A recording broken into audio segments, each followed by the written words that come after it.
Ever been on Blab before? No, this is my first time on Blab. Okay, we're recording it. This is fun. Yeah. Hey, this is an amazing platform. I do a political show on Sunday nights. We had 2,700 people watch it 600 people watch it live, 2,700 people watch it the next day. I love it. So I'm going to take a picture of the screen real quick. Yeah, so you don't know about Blab.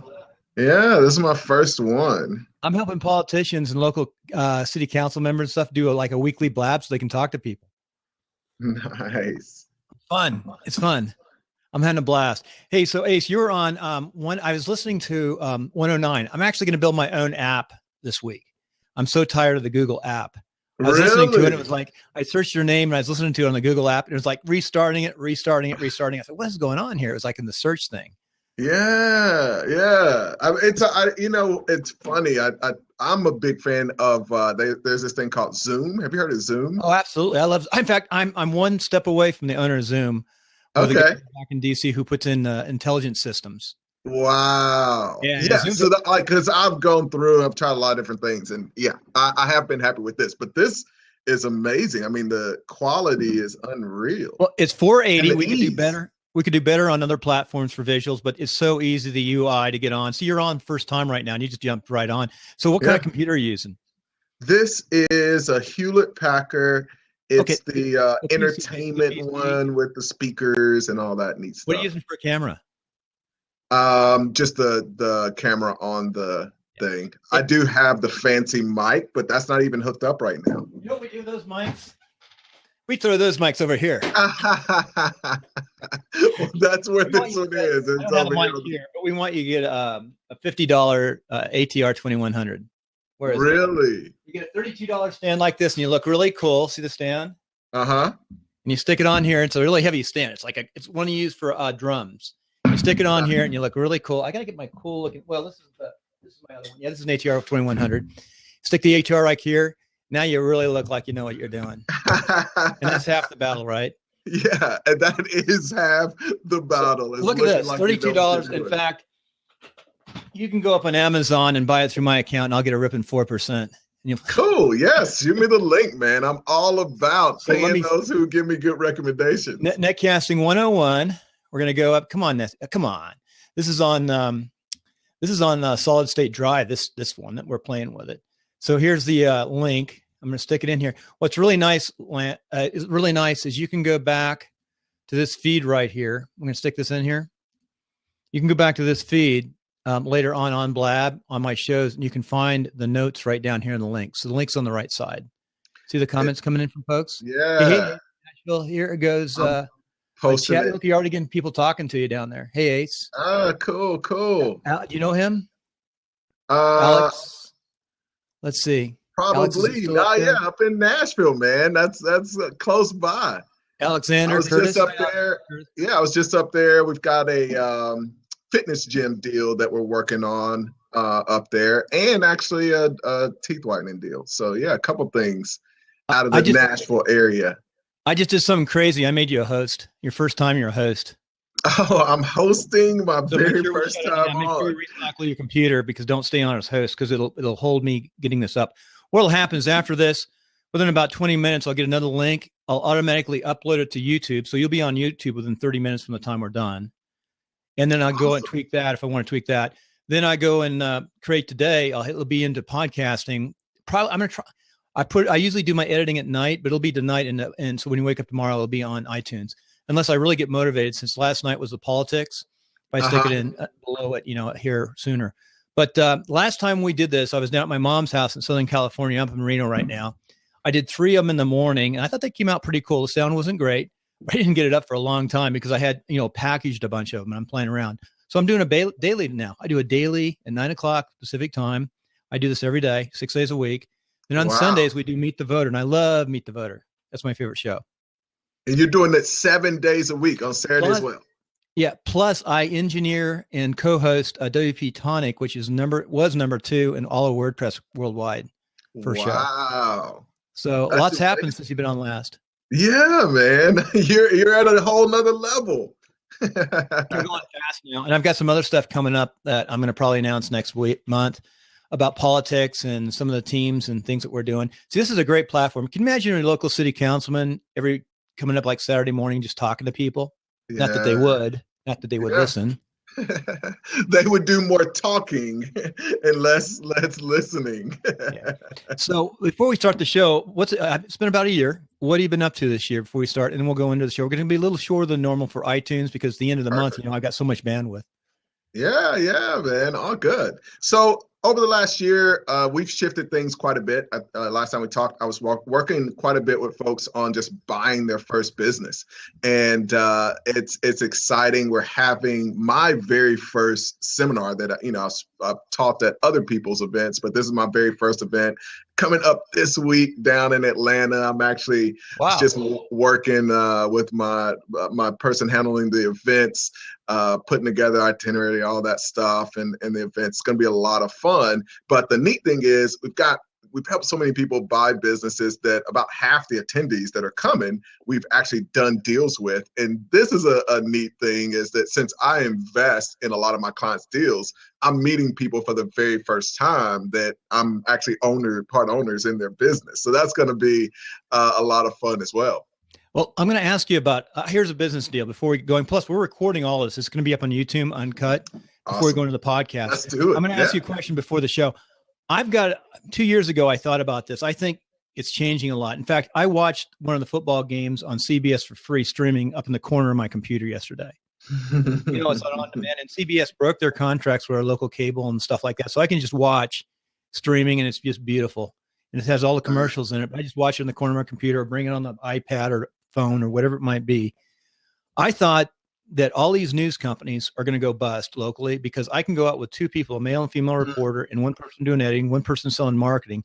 Every town, I could have my own little news channel with a lot less cost than the gazillion dollars it costs for those big trucks and arms and all that stuff, and put a pretty good news. I could put up an RSS feed at 6 o'clock. You could watch it live you could watch it on demand in the evening or the next day. You can have update that evening. So why couldn't you set this little network of companies, and you have to sell the marketing and get some businessmen together in each city to set this up for a nominal amount of cost compared to really hardcore. And the other thing, go to the newspaper. Start with the newspapers. These newspapers are dying. I was up at Lake Tahoe talking to, I think he was the second in charge of the local newspaper here in Reno. He's retiring after 35 years, and he's totally depressed. And he said that we're just dying. I said, well, why don't you do this? Why don't you take the front page, start a little TV show like this, and have it up every day, but put it on the front page of your paper so you get 50,000 people like that starting to watch. Give it to free, sell little ads on the side. I mean, you're dying, so we're not going to do anything that hurts our paper. Well, so you might as well transition. It's over. He said they're not spending any money. They have to watch every dollar, and this is a pretty good sized paper. And so they're probably going to go from 7 days a week to maybe Wednesday and Sunday. And this is a major paper. We've seen them die out. McClatchy and Modesto's died out. Fresno, all these Central Valley towns.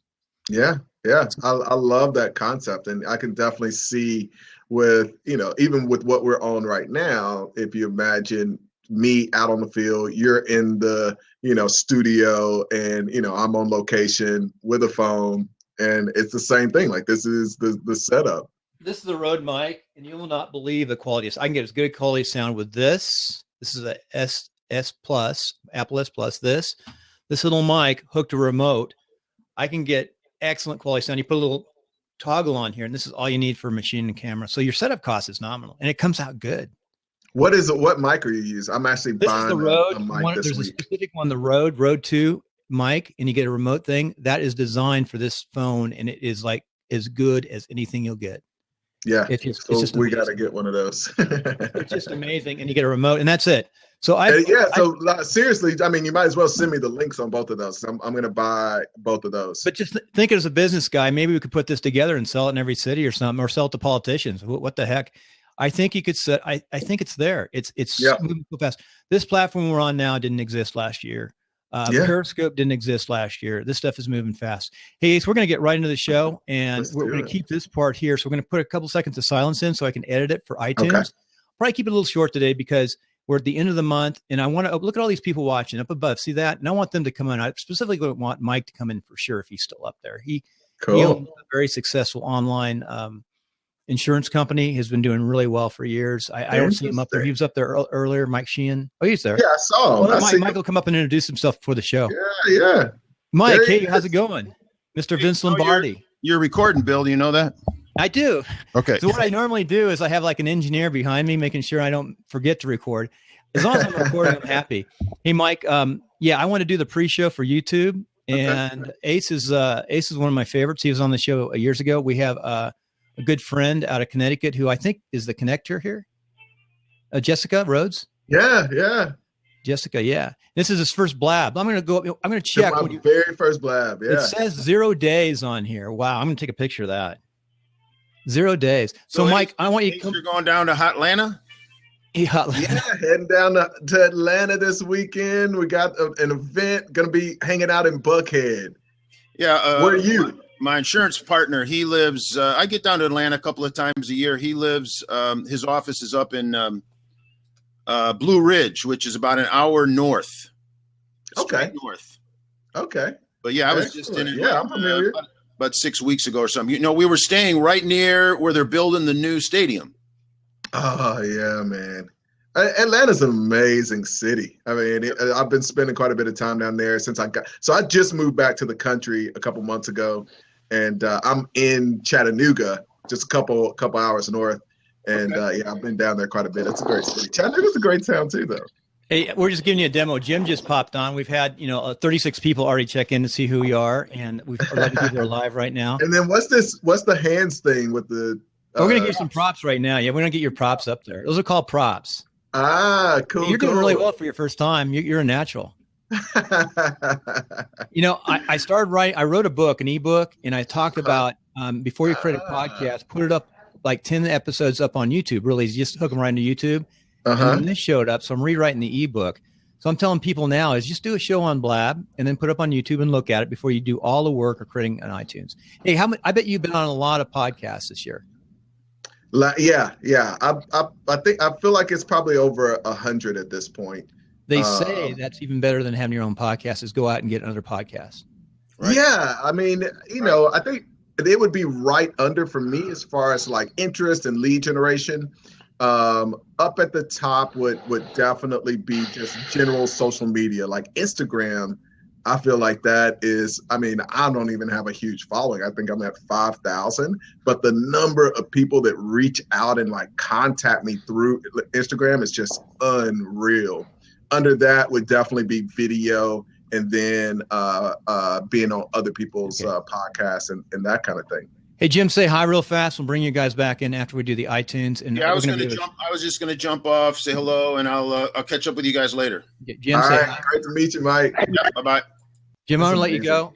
I'm going to push you off. We're going to lock it down. So come back after the show. No problem. Take care. No, this is unreal. These are people. Come around here and just say hello. Oh, come on. So this is my the person that's like handling the events. Oh, I want to meet her. All that good stuff. Hi. Now, what's your Ashley? I'm Is Ashley? Lexi, nice to meet you. Yeah, so Lexi, Ashley and Heather, they help keep everything else in order. We're just now starting this event stuff. Lexi's putting all that together. This is Bill. This guy's a madman, obviously. He's like way beyond what I'm capable of doing. No, not at all. So, Lexi, nice to meet you. This is great. Great to meet you. So and she's an up-and-coming YouTube star. Yeah. What? Say again? She's an up-and-coming YouTube star. Oh, I can tell, yeah. Very good. So, Lexi, what's it like putting on a show? What do you have to do to put a show on? Wow, that's a great question. So I actually went to school for event management in Central Florida, which people are like, the exact response you just had. People actually get a degree in event management, but it's a huge part of business. So every business transaction or every meeting, every this conference or convention, these are all things that businesses have to do to network, and events are a huge part of that. So getting the time right, getting the restaurants and even the selection of the bar that you go to is really important in networking, making people feel safe, giving them a great environment to connect with each other on a really intentional basis, as well as be fed by the leaders that are supporting the event. So I'm super pumped to be working with Ace and working with his event this month and hopefully in the months to come, and just getting this really off the ground and making it awesome. Well, actually, next week when you come back, why don't you let her do a timeline with me? She looks a lot better, by the way. I know, just a lot better looking than I am. That's why I was like, here, you come over here. Look how much my likes are going up. I'm gonna hit 1,000 now that she's on. I'll just sit in the background. I'm gonna hit 1,000. And you guys get a little USB ATR $50, $32. Buy this so you look really cool, and buy the $3 piece here. And next week you plug that in and hear how good the sound is, and let her on, and we'll do a timeline next week. Let's do it. She can do it. Thanks, Ashley. I appreciate it. And I hopefully got your emails. I think, did you get those emails coming back? What do you mean? Did you send me an email? Emails. I got one pop back, but it's a Partners Sequoia Fund, right? Okay. Yeah, I saw one from Ashley. Okay. And then, I think the link or something was, but I got on. So we'll fix it. Hey, you're doing really good for the first time. Let's go ahead and start this podcast. Let's do it. I'm not going to put sounds in today. I can put sounds in right now. In fact, if I want to, I'll show you. I may or may not work. I may have to reboot it because my 13-year-old daughter had this, and she draws a lot. She does beautiful stuff.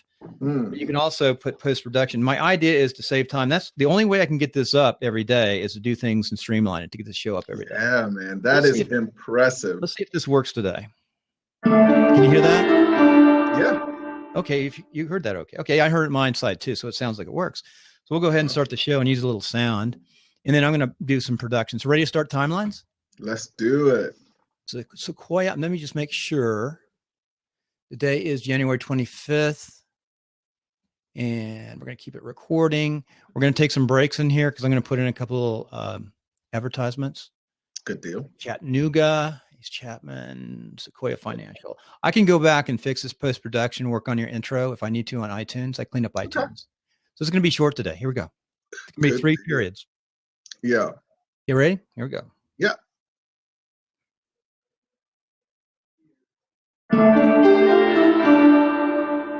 Welcome to Timelines, episode 187. It is January 25th, 2016.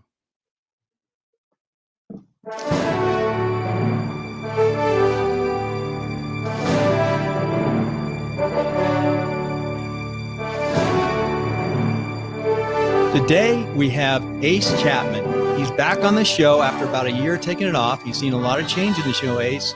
He's up on Blab. We're blabbing away. And Ace is coming to us from Chattanooga, Tennessee. And his company, of course, is all about finances. It's Mission Financial Freedom, where he works. If I remember right, you're working in and out of selling and buying businesses and creating wealth, systems and processes. So maybe you can help us out as we grow to every city doing this platform and making the news or doing something. You know, we've got some politicians and some other folks helping us out. But really, this podcast is all about you. Really, this is a netcast. So we're going to be out on Blab. We're on Blab now live. We got a lot of folks watching. We've had 47 people already come up. 15 live right now. We have going to be up on a blog later on, and then about 30 minutes after the show up on YouTube, and then finally tonight you'll be up on iTunes all in one day. So it's a great way to get it. It's fresh. It's so much better than last time. I was on vacation and I did it remotely, and sound wasn't that great, but you know, this is a lot of fun, and the sound comes out pretty well. So Ace, tell us a little bit more about you and what you do. Well, first of all, one of the things that I did do in the last year is start a podcast with a good buddy of mine, Justin Cook from Empire Flippers, called Web Equity Show. And I know how much work goes into creating a podcast, and we're doing it like once a week and that kind of thing. We're actually on a break. We had a series where we did the first 16 episodes. We're going to be starting back up here in a couple of weeks. So kudos to you, because it's a lot of work to do all this stuff. A lot of times the consumers of it don't realize the work that goes into it. It's like, oh, you just recorded some stuff. So yeah, we got that done in the last year. Finally am doing my own show after being on 100 podcast interviews and all that. But what's changed in our space is I for the last 16 years have bought businesses. And it's been a great business. I started helping other people do it about 6 years ago. And, we've helped over 150 people buy their first business. What we've started to do more of is, at the end of the day, we all want to get to that investor quadrant. So if you go back to the Robert Kiyosaki 4 quadrants of employee, self-employed, business owner, and investor, we spent a lot of time helping people become business owner, because obviously, when you're an employee, your first goal is to get to a business owner. In that, we ended up discovering a lot of strategies to go straight to investor. And so now what we spend a lot more time doing is, instead of going out and buying businesses, completely taking over the operations and all the headaches that are involved with being a business owner, we are taking equity in those businesses using a lot of the same strategies. And so instead of buying the whole business for no money down, we're getting equity and building up a portfolio of cash flow producing properties with no money down. So that's a little bit of the shift that has happened in the last year, is just jumping directly to investor and skipping over that business owner quadrant. Interesting. So how is that different? Go in a little more detail. So when you're buying a business, one of the tough things is that it does take up a lot of time. I hit a ceiling, 6 years ago, which is the reason that I started working with people to help them buy businesses, was mainly because I wanted to invest in their deals. So, I'd done about 8 deals. I knew that I had 2 options. Either I had to buy bigger businesses to get more leverage in order to make more money, which means that, I was going to be competing with private equity guys, because we've seen them chasing the returns over the past, 16 years. When I first started it, in my first deal at 19, the average private equity firm wouldn't buy anything less than 25 million. They didn't look at those deals. Now we're competing in $2 million deals with private equity funds, for the simple fact that they're buying things at 8, 9, 10 multiple, and small businesses sell on average at a 2 multiple. So they've been chasing those returns down. So I hit this point where I realized either I got to do more deals or figure out how to do that, or I got to do bigger deals. And, I really wasn't excited about paying 8, 9, 10 multiple when, I was used to paying a 2 multiple, being able to pay off a business I bought on average in 2-3 years. So that was my impetus for starting this business acquisition network. We've helped people from Israel to Cape Town to South Korea do deals, and that's been really exciting. And I've invested in a lot of those businesses. So as we were talking before we jumped on to the podcast portion, I'm meeting 4 people at our upcoming event in Atlanta whose deals I've invested in that I've never met in person. So I've been building this portfolio of businesses over these last 6 years of working with clients.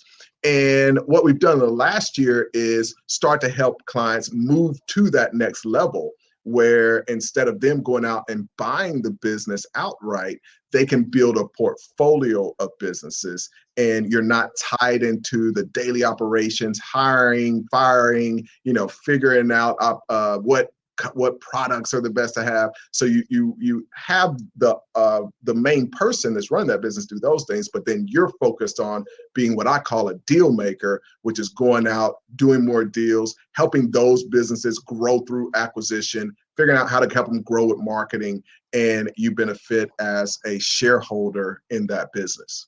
Hey, can you give me a specific example of the type of business? Yeah, absolutely. So I'll give an example of an actual client deal. So, it's not as impressive for people when they hear about things that I'm doing, but, when we talk about average folks who hadn't been doing deals for 16 years. So we had and this will be a part answer to Jim's question as well. So I have a client out of Canada who's done a couple of deals. So we negotiated one deal, and he ended up getting 30% of the business in exchange for helping that business with some marketing. The business basically was in kind of the picture frame business. And it's owned by baby boomers. They sold a lot online, but they really weren't internet people. It's kind of an internet business, but they weren't internet savvy. So he was able to come in and say, hey, there's a ton of opportunity for us to grow this business. Now, how you structure these deals is also really crucial, but he ended up structuring the deal and getting 30% based on some milestones that he felt like he could reach in that business. And he ended up maxing out and did a lot more than what the milestones that we figured were really realistic in that business. So he got the 30% and was able to come back to them with 30% equity and say, hey, you know what? I want to buy the rest of this, and is now in the process of taking over the whole business. But for the last year, he's owned the 30%, gets, you know, quarterly distribution payments, and it's a very passive thing because a lot of the work he did in the first month, and then he just benefited from that for the following 12 months. Now, during his process of negotiating that, somebody that we had talked to before we closed that deal had their business basically returned to them, and this was in the golf industry. So two totally different types of businesses, you know, from framing business to golf. But we had talked to this business owner. Somebody outbid us. They were willing to pay a lot of money down. You know, we usually try to structure deals and that kind of thing. So we had to walk away from that deal. Well, unfortunately, the buyer of that business ended up getting sick. And they ended up coming back to him and saying, hey, he didn't want the business anymore. He's like, I got to take care of my health. I want to bring the business and just kind of give it back to you guys just so I'm not responsible for the payments. And they brought a no money down deal to my client, which we structured as kind of an earn out. They were like, hey, we know you're good at marketing these things and running them and that kind of thing. We'll let you buy equity over time with the income generated from the business. So these are some of these creative things that can happen when you see yourself not just, oh, I'm going to go buy a business and own it and run it, but more as a deal maker. And it's really industry agnostic. I mean, anybody that's listened to any of my podcasts knows I've done everything from, software, SaaS businesses to offline manufacturing to tanning salons. I mean, it goes on and on. So all types of different industries. It's more about the deal. Ace, I pause for a quick second. I want to explain to the listener out there, folks, we've got interaction going in right now from the live Blab audience, and we're just answering the questions, which really helps me. See, I don't have to do anything. My audience live is just asking the questions, and Ace is just talking, so that's great. And we've got about 2 more minutes before we go into a break, and we look at your success and life principles. Ace, I want to point out something, and for the listeners too, if you're live here, wanting to see the replay, if you notice up in the right-hand corner, there's a little map. That's where around the world people are listening to you right now. Wow. Cool? Oh, wow. You're popular. Neat. I did not know that. You are a popular guy. Look, even in the Middle East, at Africa, I think a lot of that's your doing. Yeah, we got Africa. That's awesome. And it looks like it's close to Algeria. I spent some time on a deal in Algiers and Morocco years ago. We got 2 more questions coming up. Then I want to ask a quick question. Then we're going to go to a break. So how do you grow the picture frame business, they ask. And then here's the other question. You got to put a /Q if you use a little technique down below. And then there was one about brick and mortar. Let me see this here. Let me answer this question too. What is the actual brick and mortar business tool? I know. So how do you grow the picture frame business, and what is the actual brick and mortar? Then I'm going to ask you a question about 2 businesses my family has in Southern California. Oh, awesome. And awesome. We'll go to break. So answer those questions. How do you grow that picture frame business? Yeah. So the bottom line on the picture frame business, what they needed was a funnel. There was no kind of like, it had a bunch of traffic coming from different places. They weren't tracking what is the actual return from this. It just knew, hey, we're making money. There's a lot of traffic coming in. We're doing well. But in order to grow, you have to measure. And something that most business owners just aren't good at, is questioning success. They just get happy about success, because if you think about the person that starts something from scratch, their first goal is, I want to make money. So as soon as they make money, it's like, I made it. I'm doing it. I'm paying my bills, and I'm successful. So what basically he did was go in, figure out what's giving us the best return on our dollar. Let's get rid of what isn't giving us a good return. Focus those dollars back on this. Didn't cost them any extra money. It was just testing and measuring. And that's the awesome thing about what you can do online now. It doesn't have to be rocket science. And so, yeah, they did have an offline warehouse where everything was stored and you could have people that came there and bought, but it did a majority of its business online. So they sold a ton online. I personally love brick and mortar. You know, I talked about the Web Equity Show. We talk a lot about internet deals. So a lot of people, I had one of my past clients that we did a manufacturing deal with. He was like, man, it's all you're talking about is internet deals. So I have to keep that balance because obviously the interviews and like you, Bill, people that I naturally are doing internet interviews with are going to want to talk about internet deals. But I love brick and mortar businesses. Just don't get asked about them as much as I do the internet deals. So Ace, hold that thought because we have to go to break. We're out over a minute. And when we come back, I'm going to ask you about 2 brick and mortar businesses that I'm involved in. Awesome. And then we're going to go and ask about your success principles. Cool.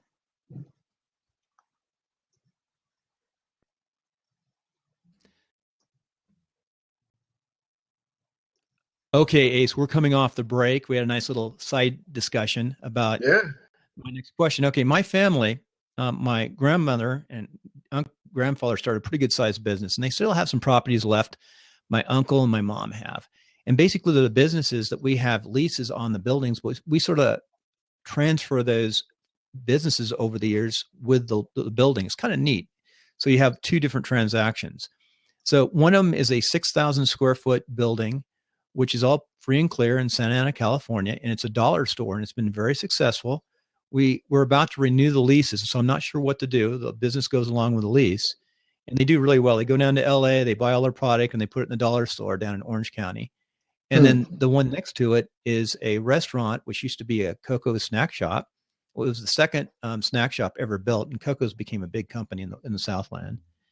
And basically, we have a tortilla machine in there, and they make tortillas and sell tortillas all around to different places, but they also sell tacos and food, and it's very successful. Those type of businesses, my uncle is 96 in very good health, but he's 96 still, very active. And my mom is 90 and she's in pretty good health too. What do you do with a business like that? And there's 5 relatives. I got 5 cousins. We all own it, the business basically. How do we transfer? What do we do? Is there anything your company would do with a business like that? Or what would we do? Would we sell it, split it up with the 5 cousins down the road? I mean, we certainly don't want to sell the buildings until after our family, pass away because of taxes. What do we do? I am a bigger fan of exiting businesses and holding on to assets like real estate. I definitely wouldn't sell them together. The tough thing when you're selling them together, and I don't buy real estate with the business. I try to keep those 2 transactions separate because it forces you to make sure that when you're doing a real estate deal, you do the best possible real estate deal. And when you're doing a business deal, you do the best possible business deal. Now, I actually, my parents, sometimes I have plenty of people who don't listen to me, and we own some businesses with my parents. And I was like, let's not buy this real estate. They wanted to buy the real estate. And sure enough, we were able to sell the other businesses, but the one that had the real estate just had some issues with the appraisals and that kind of thing. So it makes it really easy when you separate those 2 things because it's 2 different worlds. The way real estate works and the returns and what people expect and all that is in locations and all those kinds of things are totally different than when somebody's looking at a business. So I would definitely separate those 2. And then with businesses, I am really of the opinion that it's a powerful thing to bring in new energy, new insight, and new blood. I'm good at coming into a business, making some quick changes and increasing income. I've done that a lot. But I know that once I've done what I need to do, it's better for me to move on. And there are plenty of people who have that drive for many, many years. But in a lot of cases, even when they bring in somebody new, it goes to another level. And I've seen case after case. I mean, I sold a business that was a retail franchise. I'd grown it to, I bought it at about $500,000 in revenue, grew it to $750,000 in revenue. felt like that was just, there's no way this thing can get any bigger. I mean, there's just no possible way this can make more money. So sold the business. I actually held some equity in that deal. And the buyer came back a year later and basically was like, hey, let me buy this out. I'll give you a great return. And I just want to go ahead and buy you out. And I was like, all right, cool. You know, I'll let you buy me out. So there was a reason. He was growing like crazy. And, you know, I saw it, but I still felt like there was a ceiling, you know, like maybe he'll grow it to 800. So saw him maybe 3 years later. It's like, hey, how's the business going? Whatever. It's like, oh, amazing. We had a great year last year. And I was like, so what'd you guys do? And he was like, 1.4. I'm like, 1.4 what? Like, and so, you know, he was able to double that business from where I was for a few reasons. Number one, he was in the business every day. I'm more of a portfolio guy, so I kind of passively own the business. But he was also able to implement and see ideas and see opportunities in that business that I wasn't. I would have been, even just because of my happiness of being where that business was and what I felt like the potential was. So just from that, I would have never even attempted to take it to that level. And so, you know, when you go back to that framing business, or you look at some of the deals that my clients do, a lot of times it's just what we see in the business that can keep us from taking it to its true potential. Very good. So, you know, I'll go in more detail. Are you going to do, first of all, are you going to do a conference when you get done with Atlanta in Southern California? I am going to do one in Vegas. The next one is in Vegas. That's cool. So we're going to be shooting out the dates on that actually later this week. So yeah, I've got Vegas coming up in April. Well, that's good. Good time of year to be in Vegas. Also, Reno is a really nice town in April too. It's beautiful with the spring. It's between the ski season and all the things we do in the summertime. So it's a great time to bring people to Reno, Nevada. We have a lot of conferences here, and we get the Northern California folks coming in. Salt Lake City coming in locally. So think about up here. It's nice here too. When I'm in Nevada.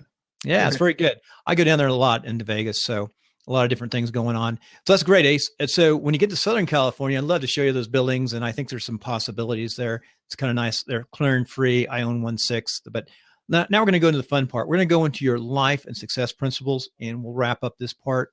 And this is what it's all about. In fact, the title today is Believe in Yourself. And that's one of your success principles. But the first one is work at what you love. What does that mean to you?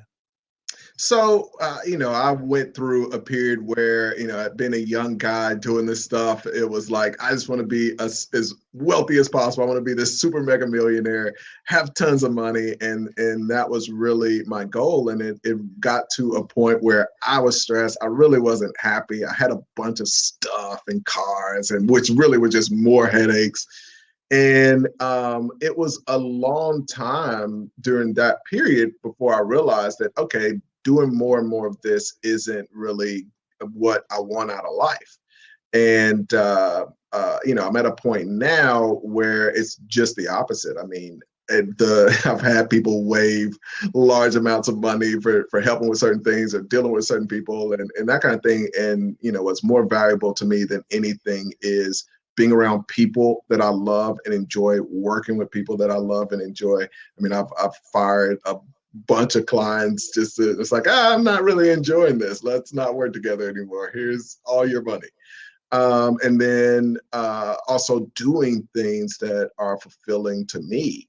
And regardless of what makes the most sense or the most money and that kind of thing. I mean, I could sit around and just do deals and generate money and be alone, you know, just kind of in a room or in an office by myself and that kind of thing. But I love the testimonials that we have on YouTube and the stories and, you know, excited about meeting people in person who I've helped get deals done and that kind of thing. So in really enjoying the people that I'm working with and the things that I'm doing is what's more valuable to me than anything else.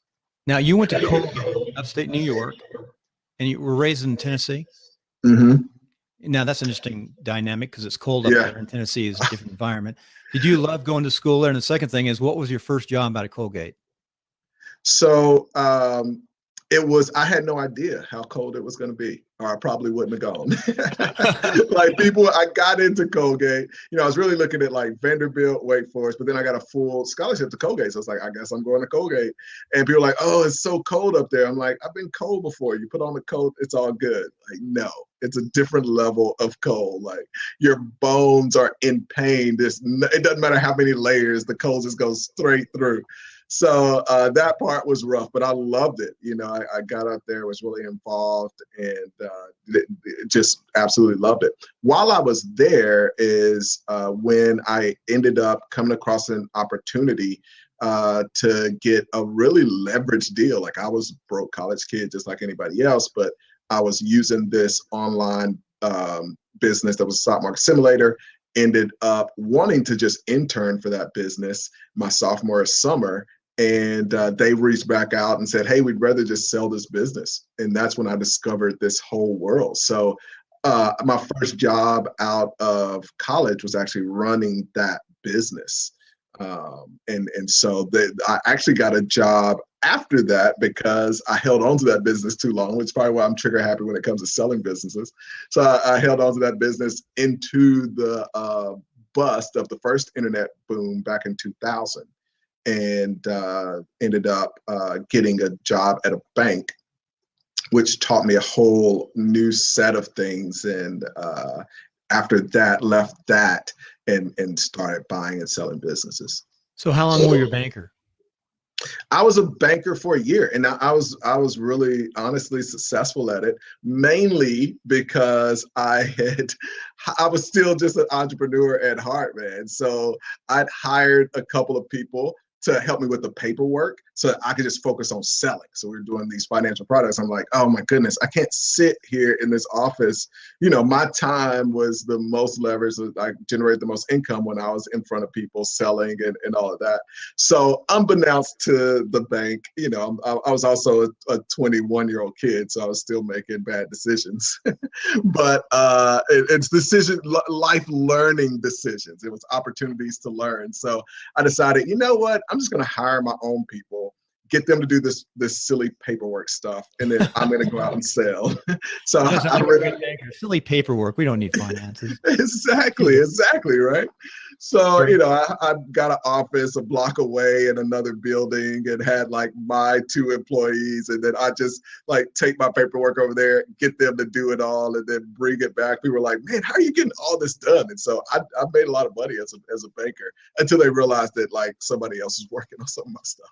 You know what I was going to say, though, and I really believe this, when you're starting, and just do this, folks. And I look back, I did real well buying some real estate while I was in the military, and I had enough money to start design, build, construction, but that's like all in, boom, it's a lot of money. But I would say get a normal job, a banking job or any job that pays the bills. Make sure you're not spending more than you're taking in. Start a side hustle, slowly start learning the business online or websites or whatever you want to do, creating websites. You know, just start studying business and go slow until you're making more money from that side hustle than your regular job, then jump over. And I guarantee you're going to probably succeed at whatever you do because you won't run out of runway and you just keep on going. I think that way. Yeah. And a lot of people don't do that. You and I, you know, we're like entrepreneurs and we have to jump in. We have to go full blast. It's tough. Yeah. But it's not a bad point. Hey, number 2, okay, believe in yourself. See yourself a winner. Yeah, it's one of those things that I think even with, like I was talking about with the businesses, where you see this as the potential for this business and that's your vision. And, you know, it's just, I have been shocked at even some of the stuff that we're doing. I mean, the response to this first event that we're holding this weekend was one of the things that was a really shocker for me. Just because you know, at the end of the day, it's like, oh, I've never done this before. You know, is anybody really going to want to come and all that? I think the bigger vision you have for yourself, the more likely you are to achieve it. One of the toughest things is to achieve small goals because you don't have enough leverage to get excited about doing the work that it's going to take to achieve it. And so the bigger the goal, the bigger the person that you see yourself as, that's what will allow you to achieve those great things. And I'm a big believer in just being the person that you want to be before you're going for the goals. And part of that is really believing in yourself. Like once you are 100% centered, you're 100% in touch with who you are and who you want to be, then you can go do the things that it takes to have the things that you want to have. And I think a lot of people have that like all the way back around. It's like, okay, once I have these things that I want to have, I'm going to do the things that I want to do and need to do, and then I'll become the person that I want to be. And so to flip that around is a part of what that principle represents. Very good. And the last one, something that taught me where I went to school, I totally believe in this concept, is lead by example. Yeah. In today's world, it's a lot more rare, man. I mean, you have a lot of guys that are in positions like us where, you know, they're in these leadership positions and, you know, they're kind of preaching things and selling things and all of that, and not as much doing the things. And so, you know, one of the reasons that I've transitioned into teaching people how to be investors and own equity and doing portfolio type deals is that I'm not buying whole businesses as much. You know, I'm the person that's not doing that. And so, you know, if I'm not doing it, I need to lead by example and show people, hey, here's exactly what I'm doing right now in today's market, as opposed to, okay, yeah, I can show you how to go out and buy a business. And okay, we're going to come back with a break. Everyone stay on because we're going to open up for questions face-to-face to come on with Ace. We're going to go to this last quick session, and then we're going to open up on YouTube. We're going to the iTunes portion will be done, and we'll open up to a normal Blab and have Ace talk a bit and go directly with your questions. Also, I got a favor from everybody out there during this next period. I've never thought this. This is Ace's first day. If you notice, if you open it up, it says 0. And you're a 0 today, Ace. 0, man. That's pretty awesome. So I want to try some. What would it take to get him to 10,000 props? We hit this 10,000. If everyone hit 1,000, it's up there. Just see if they start hitting it left and right. If everyone does it at once, can we get him to 10,000 during this next period? So that's my challenge to the listeners out there. Let's get the Ace to 10,000. So if everyone does that, let's see how fast it can move. And as soon as I get 10,000, I'll say bingo during the next period. See if we can do it before I finish. I'm going to finish in about 5 minutes before we open it up. So I'm watching. Awesome. Let's move it faster. Come on faster. Normally, I put another one on here too. In fact, one thing that I can do here, Ace, I'm going to watch this while we're going to stay on break. I'm going to go up on Blab on my phone. Okay. You'll probably be at the very top because we're a pretty popular show today. Look at that. You're very top. Oh, so nice. Popular. So you're looking cool there. See how cool you look? I'm going to hit this on my app for live. And I just logged in as this is the political show login. I'm going to turn off the sound. And so I just turned off the sound and make sure we mute all these things. So I don't want to screw up anything. So we just did that. So you're on there and I can actually shoot props up to you from here too. So I can hit my little finger there. So we want to hit everyone, keep on hitting props. I want to see if we can hit 10,000 there before we're done. So we're going to come back right now onto the iTunes portion of the recording. And I just might try to get it up. So you want to come, if you have the Blab app, you can do it on your phone. Now you have to have an iPhone though. You got one of those. Yeah. I remember last time you were PC and you were not Apple, know, not an Apple boy, not an Apple fan. We used to ask that question in timelines. Are you an Apple or PC? I started to interview people who were like under 30 and said, well, what's that mean? I know, why would I ever use a PC, right? Yeah. Hey, do you have one last question you want me to ask you? Anything specific? No. This has been great, man. This has been awesome. So Ashley, it's Ashley. When did you when did you meet Ashley? Why'd you hire Ashley? That's what I'm going to ask you. Why'd you hire Ashley? Now Lexi is the person. Is it Lexi or Ashley? Was that Ashley or Lexi? The one that's here. Actually, I can let her back in my office. It locked out of that. What? Hey, keep on going. I'm trying to hit 10,000 there. Can we hit 10,000? I'm about to get a question about you. It's Ashley or Lexi? Lexi is here with me right now in the office. Lexi. So I'm getting you guys confused. Who's Ashley? She can come back over real quick. There's only about 5 minutes. 10,000. Because who's Ashley? Lexi's right here. Who's Ashley? Now, Ashley is who you spoke to, who set up the call and all that stuff. She does handle the scheduling, and Lexi handles the events and all that. Okay. Hey, Lexi. I don't even have. Not at times I print off your paper today, but I didn't do it. I've got it up here electronically. So I'm gonna write some notes. Says Lexi. Hey, Lexi. Quick question. I am in Reno, And I've often wanted to tap this convention. You know, this is a big convention city in itself. We grow by double. And I'd like to maybe offer to speak locally, Reno and Vegas, because it's close, and maybe teach people how they can communicate. Because it's so, you talked about, and by the way, thank you. You talked about how difficult it is to set up a podcast. It's really a lot easier now. We've got this platform that I'm using right now. I mean, you'll see how fast I'll have this up. If I want to, I can have this up in an hour after we're done in iTunes, and we're done. Every day I do this. By the way, have you ever heard anybody doing a live show every day and having it up on iTunes that day? I mean, we have people record. I've never heard of that. 45 days outrageous. Daily show, but this is 6 days a week, actually 7, because I do a political show on Monday. So I'll make sure I've got it's Lexi. Yes. So here I'm gonna ask, so you know, I'm gonna ask Ace a quick. He's gonna come back and do a quick how the listener gets a hold of him, his commercial, and I'm gonna ask a question. A question is, what was it gonna? Why did you hire Lexi? Is that a good question? What question do you want me to ask? I think that's a great question. Okay. Oh, here we go. We're back. Awesome.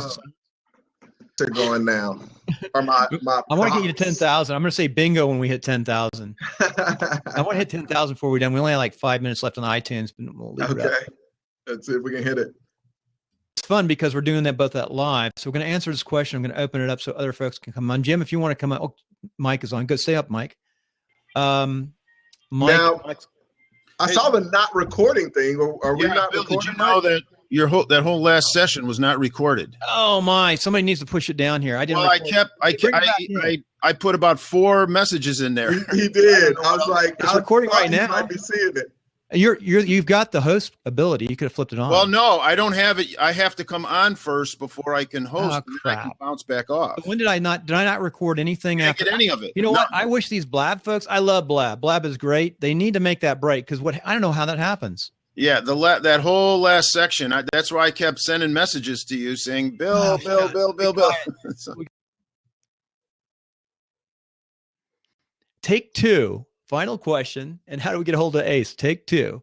And we'll tell folks about this on YouTube, what Take 2 is all about. So Ace, how does the listener on iTunes get a hold of you? The easiest way is ace@acechapman.com. You can just shoot me an email. I'm back and forth. I'm accessible. Feel free to shoot me an email, especially any questions about buying a business, selling a business, anything like that. And then I would definitely follow us on Instagram. And, I was talking about at the beginning of this, I feel like Instagram is probably one of those sleeping giants that a lot of entrepreneurs don't realize. It's like, oh, it's a bunch of kids putting up pictures, that kind of thing. But it generates some really great business, not only for me, but a lot of the businesses that we own in our portfolio. One of the best ways that we're generating traffic is through Instagram. So my Instagram is ace.chapman. So be sure to follow us there. And then we do have a podcast finally, and it's the Web Equity Show. So be sure to check out the episodes, give us that 5-star review. And we interact and all that stuff on that show. Bingo, before we go to the last one question, bingo, what's bingo mean? We hit 10,000. 10,000 plus. Lexi. You guys are popular. It's going to be a long time until you hit 10, I bet, again. This is your first blab, and he hits 10. So I'm going to have to really work it, man, because I can't go downhill from 10,000. I got to work on my next one. Lexi, the last question is all about you. We want to know, I'm going to ask Lexi and you both, how is it working together, and how did it happen? How did you guys meet up and work together? You got to do it in 2 minutes. All right, 2 minutes. All right, so one of the things that I've seen happen in business, a lot of things come to you kind of when you need them. And, as a spiritual person, I think most of the time that's just God, like placing people in front of you. I tend to be a thick-headed person. So I met Lexi in a entrepreneurial type event, and she was talking. I'm like, wow, like that sounds great. Your experience with events. I'm putting on an event, still didn't click like, hey, maybe you should hire this person. Especially considering I had never done an event before. And then I've got a guy whose business I invested in, and her name came up again. He was like, hey, there's this girl, Lexi. You should connect with her. She's done a lot with events. I know you're doing seminars now. And it wasn't until then that it clicked. It was like, oh, I should sit down with this girl. And even at that point, I didn't know what the relationship was going to look like. And she started coming up with ideas as soon as I sat down, like, oh, well, you know, for your event, I would do this. And here's something that will make it a lot more enjoyable for the attendees and all of that.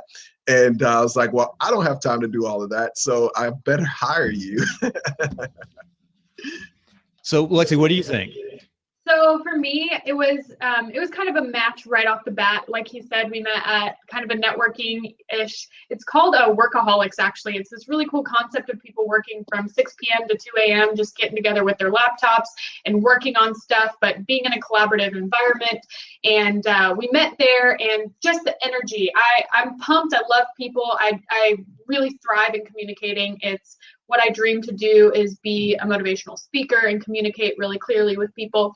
So he had a really good following on YouTube, and I asked him to subscribe, and we kind of talked a little bit back and forth. And then it wasn't till, actually it was last night, we had our first meeting, and it went for 2 hours, felt like 10 minutes, and that was it. You just know when you know that you're supposed to be working with someone, and we both have the same ideas but different skill sets. So we decided it's a win-win. So we're both growing from it, and I'm kind of in that phase of, I know time's up, but I'm in that phase of I need to have something to then have my side hustle. So I'm working on working for other people, attaching my brand to other brands until I can kind of stand alone. So it is a win-win for us.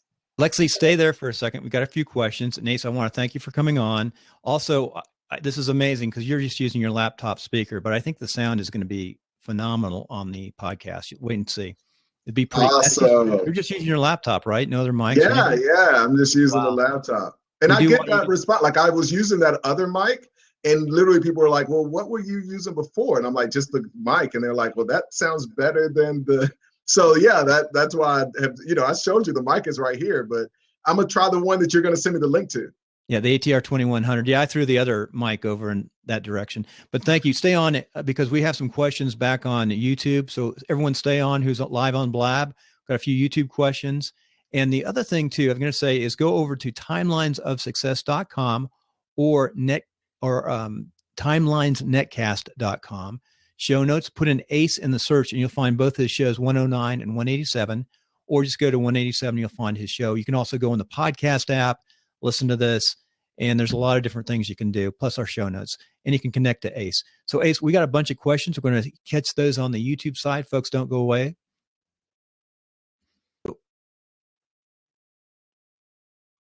So we are back up on the other side, and we're on the YouTube side. And we've got a lot of questions. I got to go back and pick up the questions. But so the first question is for Lexi. You just said something. You worked from, what was it, 6 until 2 in the morning? Yeah, so there's this really cool group that gets together, a bunch of aspiring entrepreneurs. First of all, let me just talk about Chattanooga for a second. I moved here a little over a year ago, and the community here is one of the most encouraging communities I've ever experienced in my life. I've traveled a lot, and the culture of Chattanooga and the startup community here, I'm telling you guys, mark my words, Chattanooga, if it's not on the map, if it's not on your radar already, watch for it, because this is a community of people that genuinely love other people, and they are encouraging, and they are willing to put the resources, time, money, whatever it takes to see a successful business in the community, and not only just to keep it here in our little town, but to grow it and to be national and international. And so, yeah, we get a bunch of people together from 6 p.m. to 2 a.m. I usually don't last that long, but it's a really cool way you can meet people if you want. There's a conference room for people that need to be working on other projects. There's a whiteboard that people can kind of work on different things, collaborating with, and as well as people just with their headphones in working, but having that accountability of other bodies in the room to kind of make sure they're doing work. So it's such a cool place, and that's how me and Ace met. And we just hit it off right away and just started talking about our life philosophies. I heard Ace talking earlier about how much he values his work, and he's actually fired clients before because personally they just didn't get each other. So I love that thought of making business decisions based off of who do I want to do life with? Who do I want to relationally be invested in? And it's so cool when you get to that point in life where you're not desperate and you don't have to just take every single job, but you get to be selective. So that's kind of where I'm at. And that's where Ace is at. So it's really cool that we kind of got matched up in perfect timing for exactly what I need to be doing, which is getting myself out there, getting some exposure, putting out some content, and working on events. And then Ace needs someone to do exactly what I am looking to do. So it's just been an awesome experience so far, and I'm so excited about this partnership. Love to have you sign up, do a timeline when you get back off Atlanta. That'd be good. So, Absolutely. Hey, can you stay on for a few more minutes, ask some questions? I know we've gone long. I can. Okay. One of the question was, what is your biggest failure? For me, I think there's like the different levels of failure, but the toughest period for me was that first business failing. I think we'd grown it from 10,000 users to 250,000 users. We'd had offers for 7 figures that we ended up turning down. And, this was supposed to be it. This was, this is my first thing. It's blowing up. It's kind of 2099 era and everything is exciting. And to have that end up, crashing after the bust was devastating. I mean, I was like, oh my, it was actually a few years before I did another internet deal.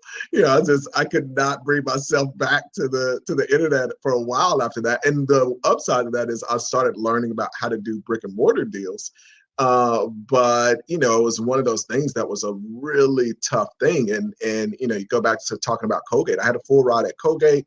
I walked away from that to build this business.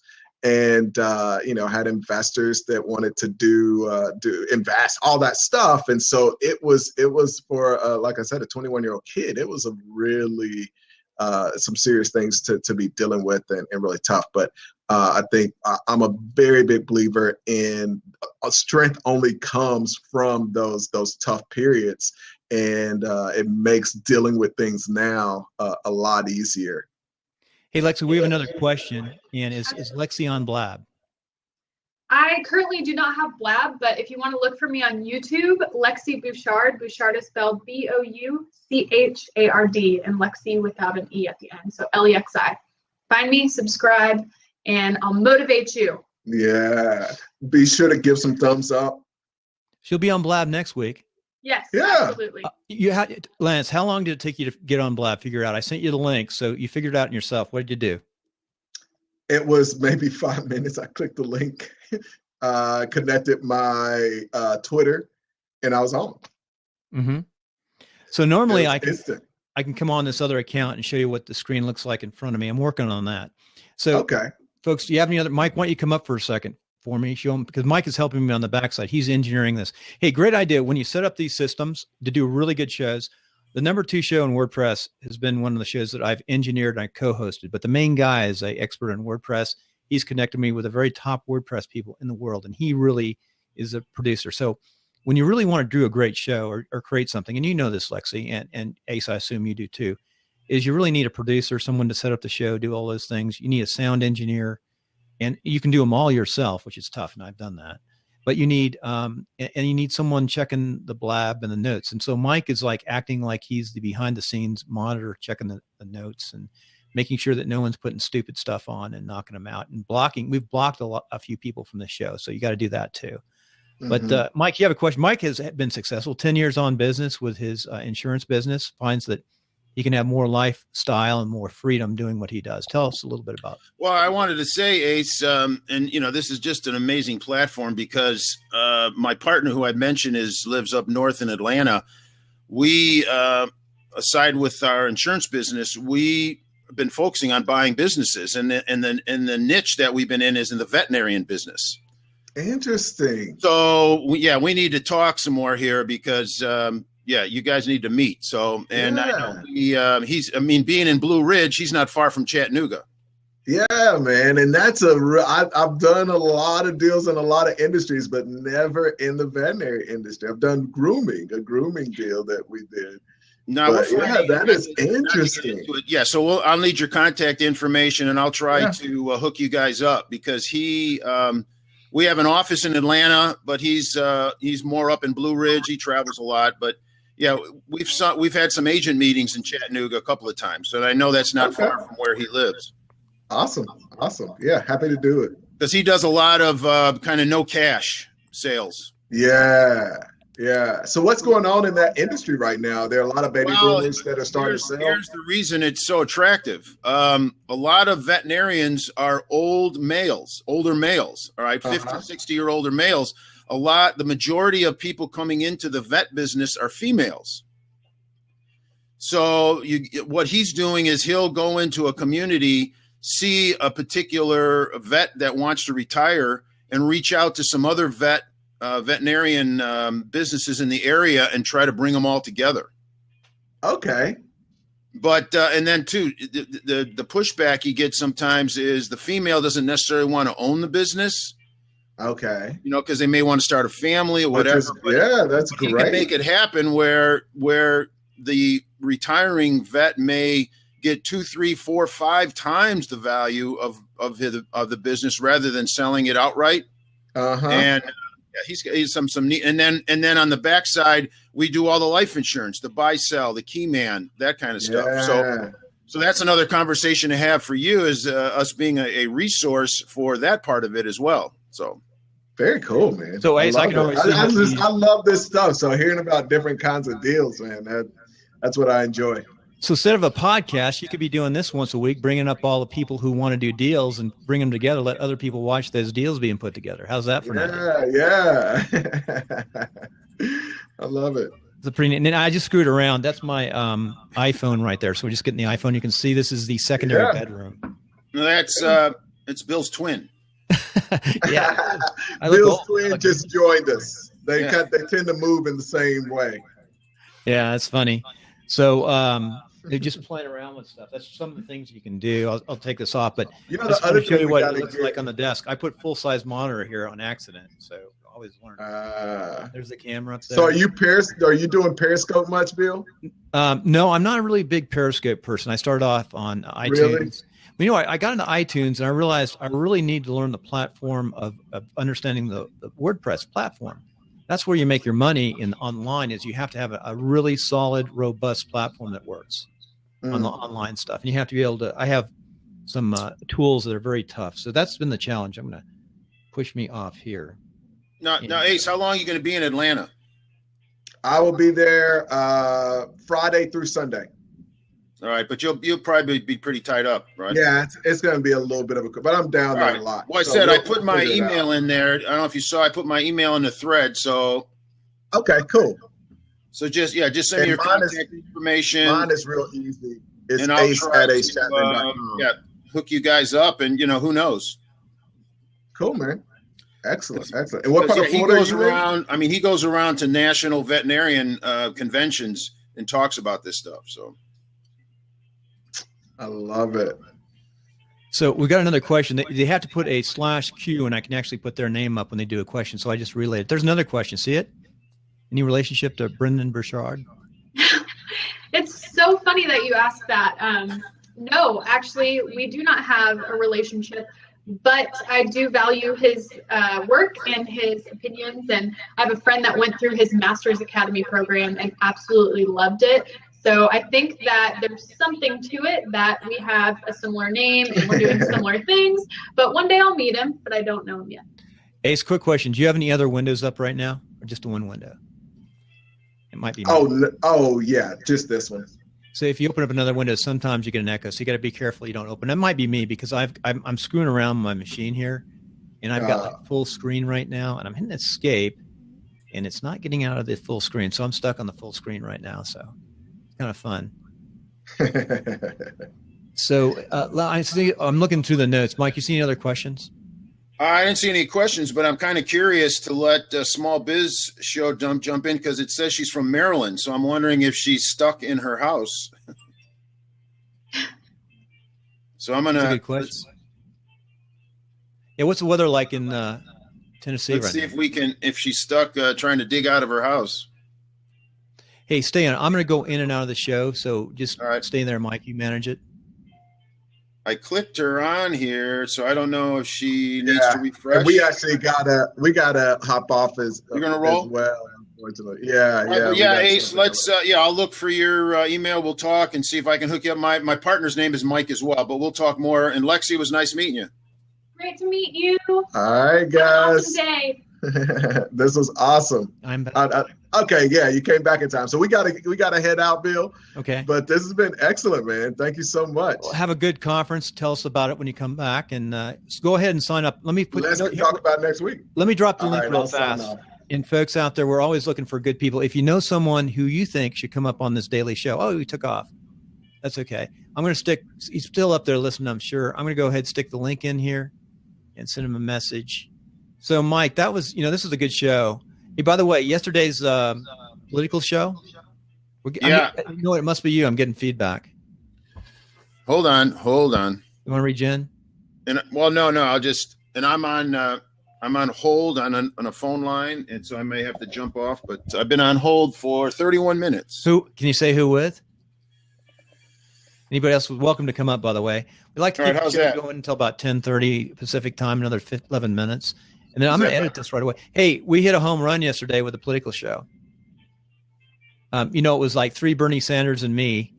So the Bernie Sanders people have already contacted us. So I thought that was cool. Hi. Hey guys, Alex Mevale. Oh, I'm so sorry.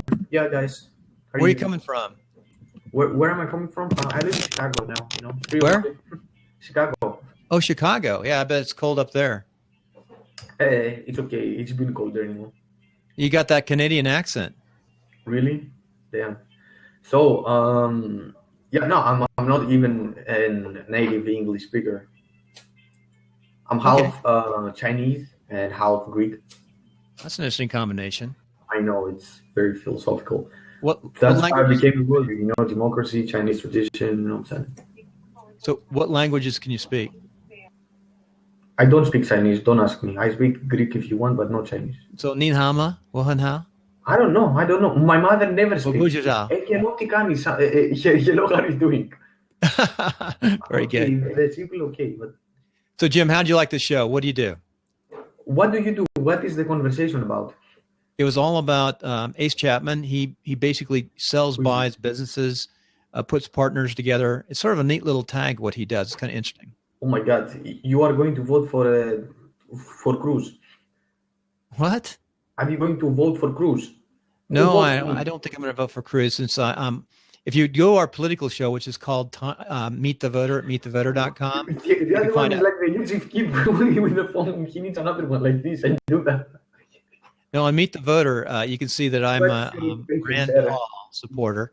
And then last night we had Bernie Sanders folks on, 3 Bernie Sanders people. What is your occupation? My occupation? Well, I retired from the military, from active and reserve after 30 years, but I spent really the last 5 years back. You went to the army and you're not dead.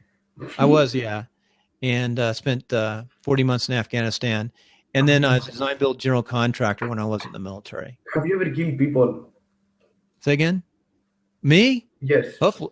Well, not directly, no. In war? Well, in war, not directly. No, I've never shot anybody, but I pulled my pistol on myself. What is the American army doing? I've been shot at quite a few times. I've been tried to blow up. I've been in contact. Show me. So, anyway, okay. So what do you do? Wait. Jim, what do you do? How did you not kill anyone in 30 years? You're lying. But okay, it's okay. Am I lying? Why would I lie? It's your conscience. The other one is talking. It's your conscience. You know what I'm saying? What actually, I tell you what I do right here. What is it? Computers? I can see. Pull it back. Computers. Pull it back. It's too close. Oh, wrote a book? It's not a book. Oh, criminal law. So you're studying law? Yes, sir. 305 from my city. Very, very good. Chicago's having a rough time right now. How do you think? How do you like your mayor? It's okay. I don't hesitate. Yeah. Listen, man, why is this guy fucking disrespecting me? Don't cuss. We don't cuss. Don't cuss. That wasn't full really cuss really here. So. What? Okay, so what is your occupation? What? Yes, you are unemployed. Okay. No, I'm not unemployed. We own a real estate company in California and Nevada. I have a relocation company, and I'm a design build engineer. What is the occupation of the sir that he's talking all the time? I don't understand. You know, I'm really curious. His occupation as well. Oh, Mike does insurance, and we're both Vince Lombardi fans. We like Vince Lombardi a lot. You know who Vince Lombardi is? No, who is this? Am I supposed to know him? He's a billionaire. He did something to humanity? No, so I should not know him. Yeah, he did do something for humanity. What did he He's do? one of the greatest coaches that ever lived. Coaches, okay. If you talk about sports, what is? You want to talk about sports? I can talk about sports. I thought you would talk. What sports you like? You talk 24/7. Okay. So, anyway, what sport do you like? Yeah, it's crazy. What sport do I like? Football or soccer? As soccer, you like soccer. Americans say. Americans. Yeah. So, where were you born? Bro, no, I was born in Greece. Yeah. Okay, and what brought you to the United States? Oh, you shouldn't smoke. Hey, I'm gonna. No. Okay, I'm sorry. I'm don't smoke now. Listen, man, I don't understand. Like, the United States, still have the American dream active. I'm lying. It doesn't have American dream active. American dream is dead.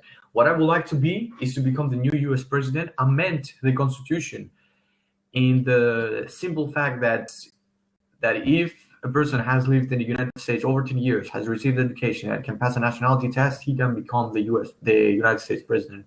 And I will amend the Constitution, will come to the U.S., become the new president, and I will change America forever. Because Obama, Hillary Clinton, if America has Hillary Clinton, everybody, and Alex knows that when I tell something now it's true, America, kaput. Nobody will need America.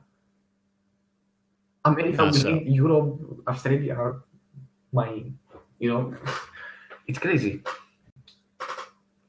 So you're in Chicago, though, right? You came from Chicago. You're going to school in Chicago. You came from Greece, right? Yes. The Greece economy is not doing too well. I don't think you're part of the. I am part of the EU zone. You're so I don't know, brainwashed or not properly informed. Your sources are very bad. The other guy is still. Well, I know that Greece is failing financially. Do you own a gun for your safety? I do. I have 3. I have more than that, actually, but I have 3 known. Mm-hmm. I do have. I have rifles. I have my own life. I have a nice lab too. Yes, but the president now is African. Yeah. So what's that have to do with anything? Well, you said about Greece. No, just on Greece. They've had their your economy's collapsed. If I fire people like this, Greece will not have problems. This occupation is useless.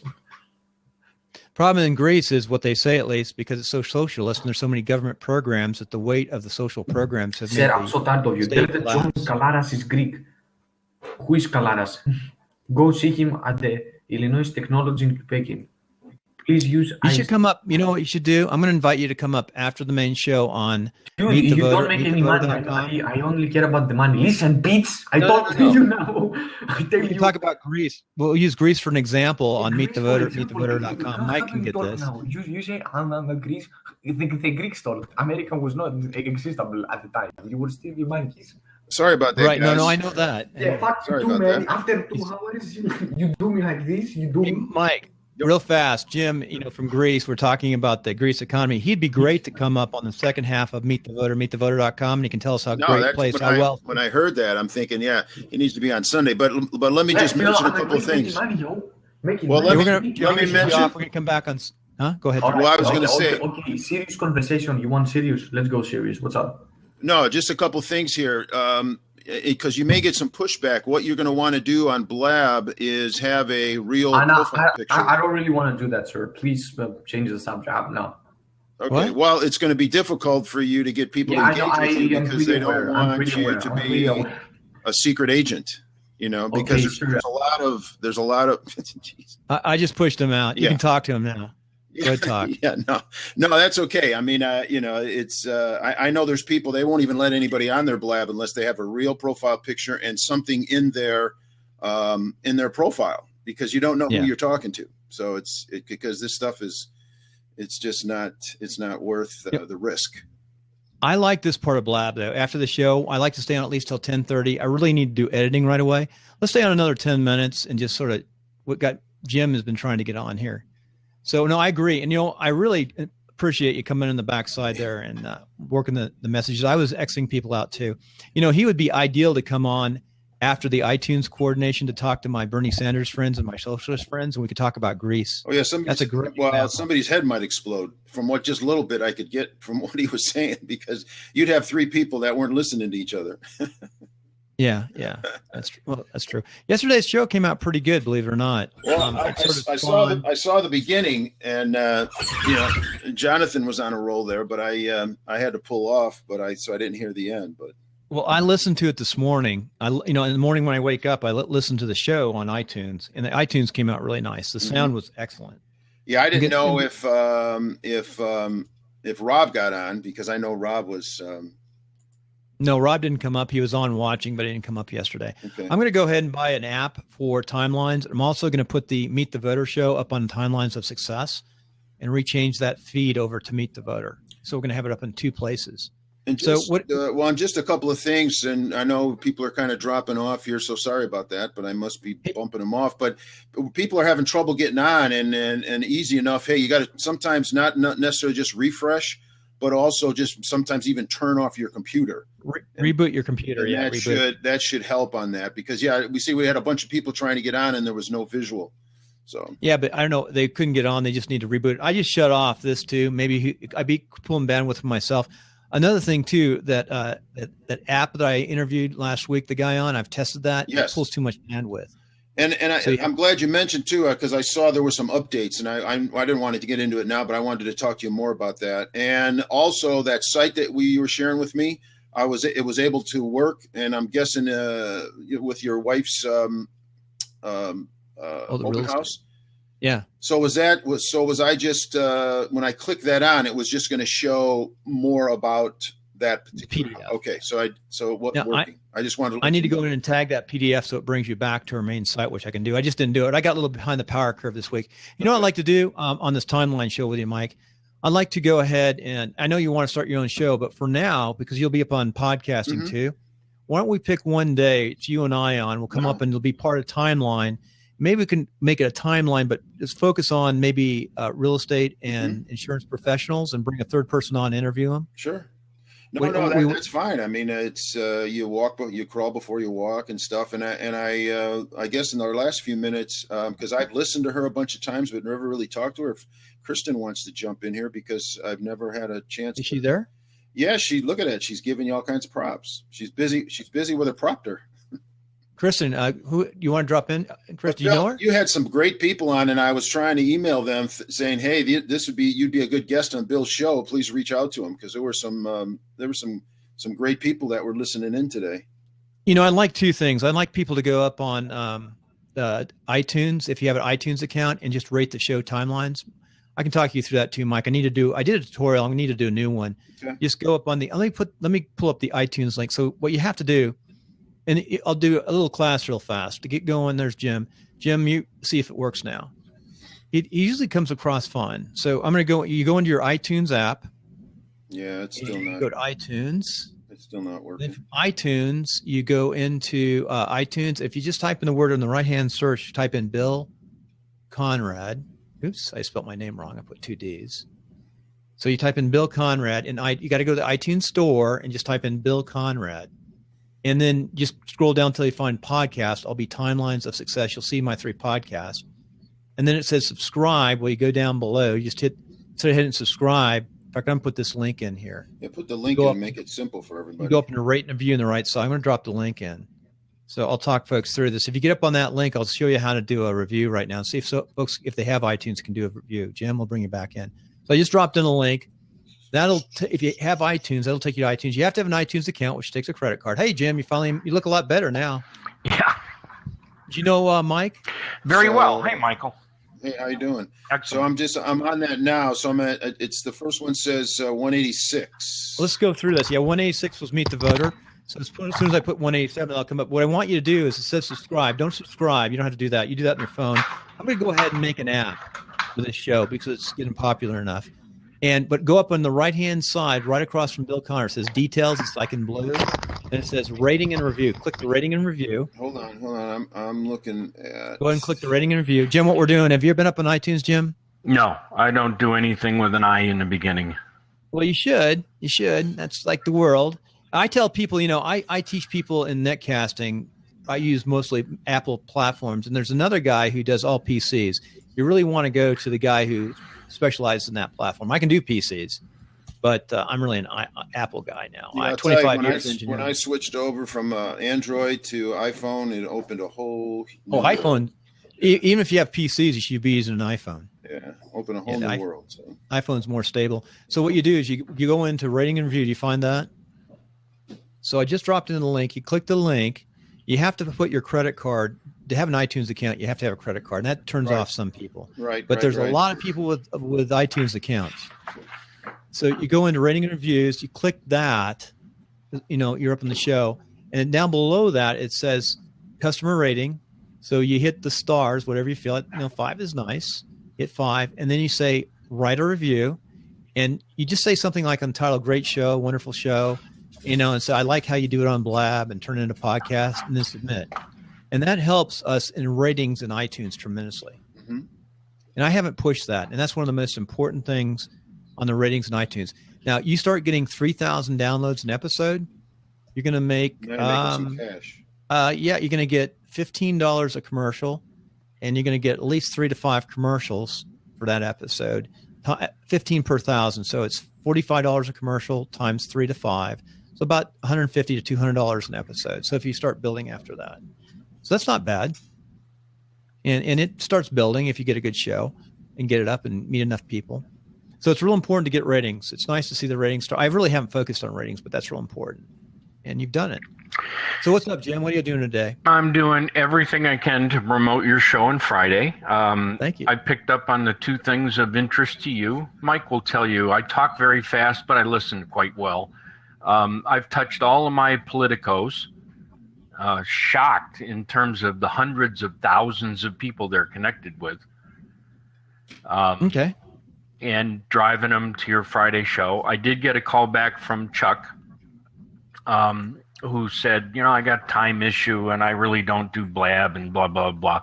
So what I may get him to do is he won't be on the show with me, but I may get him to monitor it because he needs to meet you and see what you're doing. And 2 of you can talk offline about real estate because you really do need to know each other. That's good. So, and also you said you had problems with that one link, that timelinesofsuccess.com. Yeah, it's working now. I think that's Bluehost. I have 15 sites on Bluehost. I've got SiteGround. I love SiteGround, by the way. Even though it's not an American company, it's so much better than Bluehost. And I've set about 7 or 8 people up on Bluehost, but SiteGround is my preference. And then I've got DigitalOcean. Well, I've been a HostGator guy, but one of my clients is a disabled vet. And if I was going to put up some more websites, I would probably do it with him. I'd be glad to offline give you. Yeah, there's people in the audience. Well, I was going to say, if you go to HostGator and Bluehost are owned by the same company now. Ah, okay. And they're out of Salt Lake. Salt Lake is the biggest headquarters of them. But I also have DigitalOcean through Jonathan, which is powerful. And DigitalOcean is Netcasting 101 is in DigitalOcean. Okay. So now, can you help me? Because I'm trying to somewhat prepare for Friday. How do I flip that lower third? Why is it coming across? I can't tell you on the lower third because I used to have what was it? It's something that goes on the Mac. Cam Twist. Yeah, I have both. I have both premium Apple support, and then I have Google Business support. Apple support couldn't even get out of the kernel Cam Twist. I got into Google. We got into the kernel of this computer and tore Cam Twist out. Do not put Cam Twist on your computer if you've got a Mac. It's just a quick warning. Now, the lower thirds, there are other people. Rob Hicks would probably be a good person to go see and talk to him about that. I'm not a PC guy. I could be, 25 years. And I'm not worried about the lower 1/3 because I'd like to direct people to my website. It'd be nice to have my website. I guess I could put a sign back here. That would probably be better. And I have family coming in tomorrow, so you're going to see me down in my front room with my background. So maybe I'll put a little sign in the back side. But I think right now, when you're first starting, I'm not satisfied. I like these lower 1/3. I think it takes away from the person. I mean, you better have a logo on your shirt, unlike what I'm doing. I've got my school logo on. Mm-hmm. But so preparing for Friday, you're doing the right thing. I wish everyone would do what you're doing. Come up on the show after the show like this and go ahead and talk and test your system. Your color looks good. You look fine right now. Your sound's good enough. I'm getting a little bit of sound. I don't know if that's Mike or that's you. It's not bad. No, it's not me. I got my. I'm going to turn this off. Wait a second. It's Jim. It's probably yeah. If you're really sensitive, and I'm using this mic, so I know you're not picking up any background. It actually might be you. Yeah, I got the 2100. Sometimes you have a printer in the background. First of all, the best thing, if you want a really good sound, I mean, Nick, and everyone was using this yesterday, and we had amazing sound. 3 of the people on yesterday's show were using the ATR 2100. ATR 2100 by. I'll show you. I'll show you a real quick link. If you go into Netcasting 101 and you go into resources, if you click that resources page, that's my affiliate link on Amazon, and I get a little bit of credit. I get 4%. There it is. And it also marks it. So down below, you go Netcasting podcasting equipment, ATR 2100 is on top. It's $50, $52. All right. Yeah, because like I said in the last Amazon, no thank you. What I said in the last broadcast, I just got rid of my Yeti, which I loved. I have a Yeti still. I might use it for something, but Yeti's condensing, and unless you have a sound room with a lot of real quiet, I wouldn't use the Yeti. Okay. But you're fine. You're the pro, so I'll follow your recommendation. I'm trying to figure out where the sound is coming in from. I just shut him down. Let me mute mine and see if it's me. Mic down. Okay, I'm just testing sound right now. I put Jim back up. So it's Mike. I'm definitely getting a little bit of noise. Are you using the ATR 2100? Yep. I'm not getting it now. This is like a mechanic. That wasn't bad, and I can take that out. But yeah, that's good. Hey, by the way, you're not plugged into the headphones. You could easily take a set of headphones, plug it in the bottom, and listen through the headphones. See that little thing on the bottom? It's pretty amazing when you start doing that. That's what's so nice about it. Well, I have these. I just haven't been using them. Stick them now. Stick in the bottom of the ATR 2100 and see if it works. See if you can hear both. You should be able to hear both. No, they do, because I've done that before. And now put them on. Now you can hear your sound. It's a really good way to do it. Hey, does anybody have any questions out there online? Let's say yes. I love the other platform for the opportunity brand for Blab. I want personal business to talk to people. Okay. It sounds like Christine. You sounds like you need to come up on do a timelines interview. What is Google AMP project? I might have to refresh because I wasn't hearing anything. Yeah, just change it. That's no problem. I just want to find out what the AMP project is. I think I know what that is, but I'm not positive. I'm pretty good on Google Hangouts. I used to be really good. In fact, I started doing that for a bunch of tech guys running a Hangout. So let me look at something. Okay, we have a link here. So I'm pulling up the link. Thank you. That's nice. Nice link there. What I like is you can go back and get these links too. So yeah, I learned so much. I learned more on Blab from just talking to people, and they bring up information like introducing to accelerated mobile pages projects for. Oh yeah, wow. I use Amazon S3, but this is interesting. Smartphones and tablets revolution. This is really good stuff. Thank you, Kristen. And by the way, I'm going to put my link in here. Love to get more people set up and coming in on timelines. So please go in and sign up. Jim, you're going to be up Friday. So what are we going to talk about Friday, Jim? What's going to be first 10 minutes? What do you want to hit on? Yeah, I want to stay totally focused on call to action symbols. I gave you some information on made to stick. That's really a full topic in itself. I gave it to you personally. But this Friday will be just on the #1 communication tool known to mankind. Okay. And hopefully there'll be tons of value in your audience. Yeah, I'm going to jump off here, but one of the people, okay, I'm looking forward to Friday coming on. I appreciate it very much. One of the people that I hope I brought over here, I was really impressed to see her in here, is Gail Turner Brown. Her company is Small Biz Show TV on Blab. Do you know her? Gail Turner Brown. I'm not sure, but she's welcome to come on the show as long as we get good sound. The main thing is I just want good sound. No, she was on. Mike, you said hi to her. She came into your Blab today, which was nice. And the best way to do is come on the show, take one of those episodes. And I tried something different today. I actually recorded early on. I do want to see somehow. I've missed that recording button quite a few times. I don't know why I do that. Unless I double click, unless I'm looking back so far, I'm so focused on the question or getting things going. But you need someone watching it behind the scenes. So what if we talk? I want to talk to Michael a second on the show. What could we do for a guest? I want to bring a guest on. What would like? I want to keep the same format, 3 formats, and we'll just both of us ask some questions. Well, I mean, even today, there was an author on here today, and I said, hey, reach out to Bill. There was a real estate person on here who I wanted. I said, you might be good for either one of those shows. So I think just paying attention to who jumps on your show here could give you a stream of guests. And I track it. By the way, on Saturdays, we're going to have someone from the WordPress or website community on. And then afterward, we're going to go up and critique people's websites. That was a home run Saturday when we did that. Mm-hmm. That was fun. So we'll start. That was cool. Can you tell me what your time and date and link is for your political show, please? If you just go into, let me type it in here. If you go into, this is the fun show, meetthevoter.com. It's Pacific every Sunday night from 6 to 8. We go over, and there's some links in there on that page, but we go over what happened on Meet the Press. And then we have forecast, we give our predictions. And then we go into something in detail. Yesterday, we were talking about taxation, and Sam came up, who's a student in college, and explained the 5 different ways people can be taxed. I mean, different theories of tax, which was pretty good. She did a great job.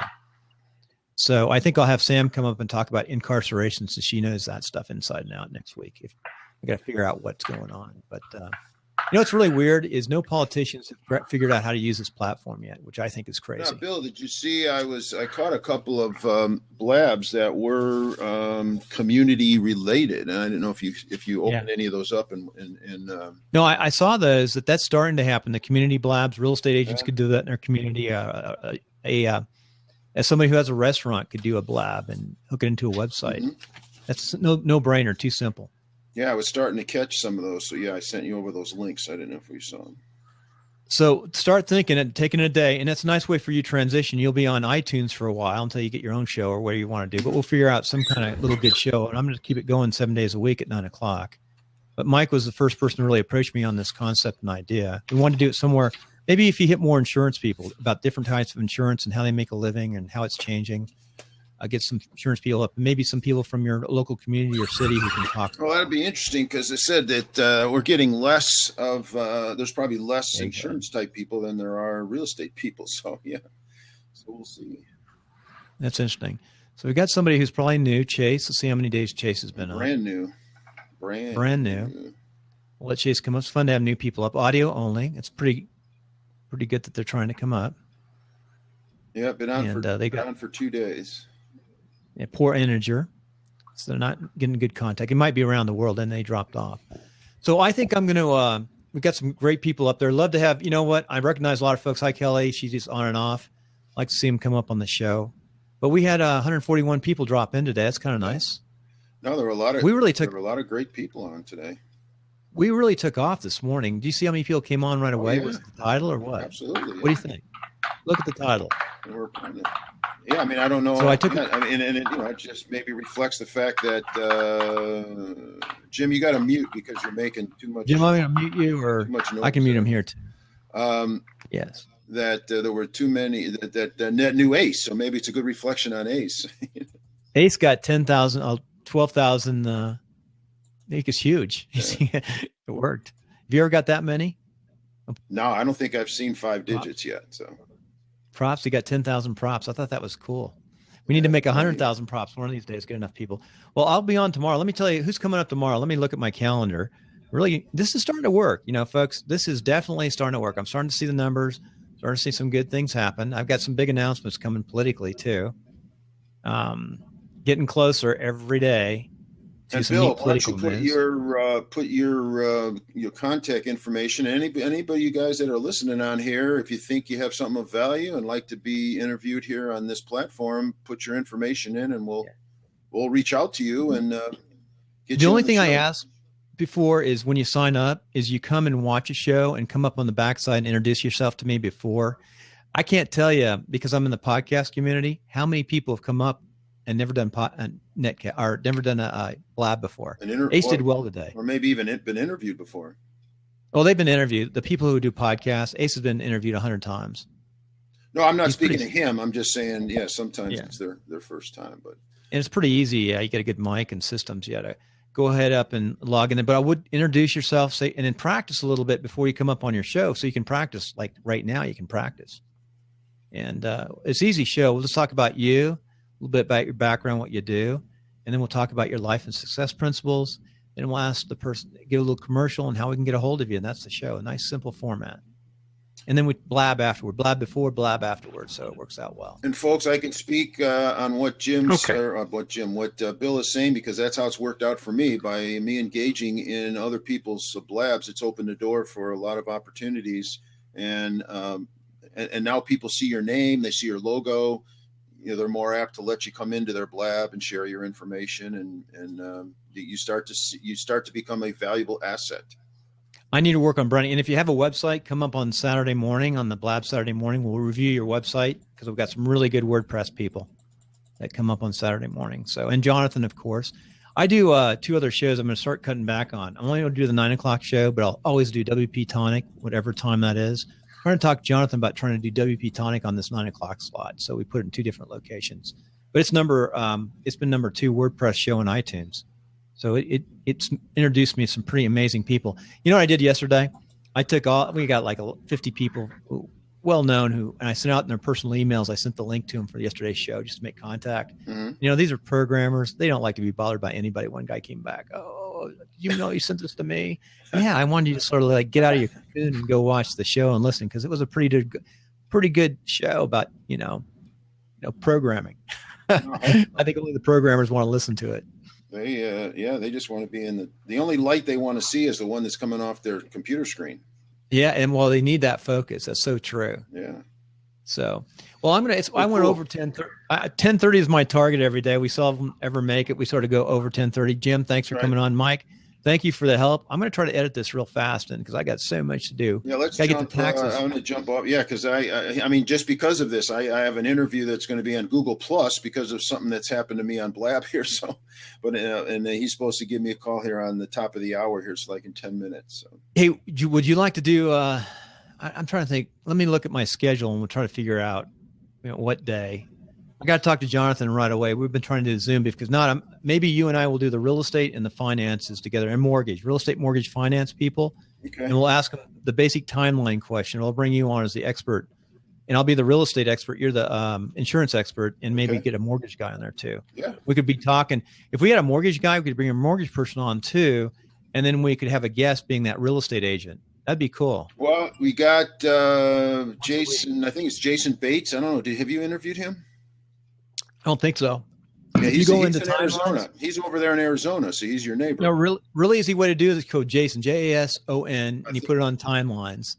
It's a Timelines Netcast blog, and Jason Trudeau from Dallas. No, it's Bates. What am I? Jason Hartman. Wait a minute. Let me just do this. Let me do Jason. So here, folks, here's what I did. You can go up and do on this page. You can do a search. So I just put in Jason, so I know who I've ever interviewed. He was 99. Hartman's 175, and I've Reagan Starr. I don't know why Jason came up on that one. So, well, anyway, I appreciate it. I'm going to sign off. I really appreciate everybody that came up today. Ace, appreciate his time. Let me tweet this out one more time. Unless we got any more questions here. I haven't seen any questions. We got that. Wait a minute. Have you explored? All right. So that's already been. You already answered that one. We talked to that one. Oops, I don't want to do that. So. And then I'm going to post this one more time on YouTube. I'm going to post a couple. While we show down, I'm going to post this all. I've got a bunch of pages, so I'm going to post this on my home site. Share on your timeline. I'm going to go post it on my own timeline, and then I'm going to post it. I've got so many pages, so I'm going to go post it while I'm still up here. I guess I could pause. Any last thoughts before I pause for YouTube? No, again, just anyone that's listening in here, and Kristen was not able to get on, but there's somebody that I think would be of some value for talking to as far as an interview. Because I said I've listened on some of her shows, and Oh, there she is. Sometimes the shows are interesting, but I have nothing of value, so I don't pop in. Because you don't want. Is that Christine there? Drysdale, yeah, she's up there. She's right in the middle. She's right in the middle of the of the thread up there. I'm looking. Boris, follow her. We got an egg. Right in the middle. Oh, there she is. Yeah, she's right in the middle. She's not, oh, this Christine. Yeah. I've seen her a lot. Yeah. Yeah. So I want her to come on the show. Come on up. I want to jump on, but there you go. So come up on the timeline. Hey, Kristen, you need to reach out to Bill and get on one of his interviews. You got a really nice picture on your site too. I like your picture. It comes across real well. Happy, makes everyone feel good. It's right. Good. That is. Hey, stay on for a second. I'm going to shut off the recording. So thank you, everybody. Remember to go to timelinesnetcost.com and for the timeline show, or netcasting101.com. Mike, do you have a contact?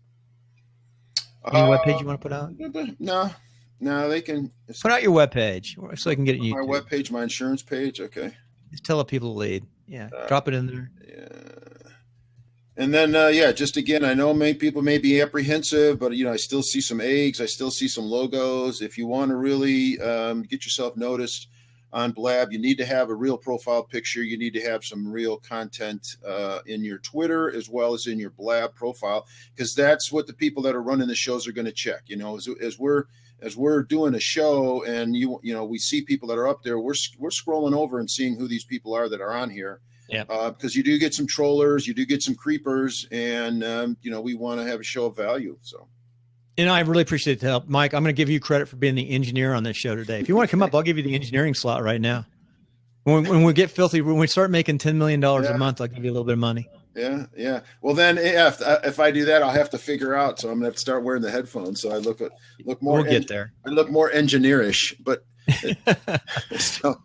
But I'll tell you, again, these were an Audio Technica, great headphones, but I hate wearing them because I get these $2 headphones that work much better.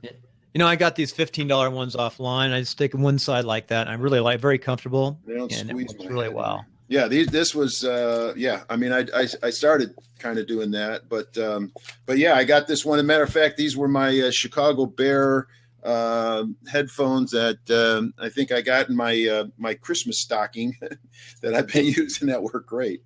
For the new folks that came on the later part of the show, 9 o'clock Pacific, 12 o'clock Eastern, every day at 9 o'clock we're up, except for Sunday, and we're up Sunday night at 6 p.m. and it's a political show. But I have some different type of show every day. It's up on iTunes. It goes up on iTunes the same day. I pride myself on getting up on iTunes. Some people do a daily show, but they record them 45 days in advance.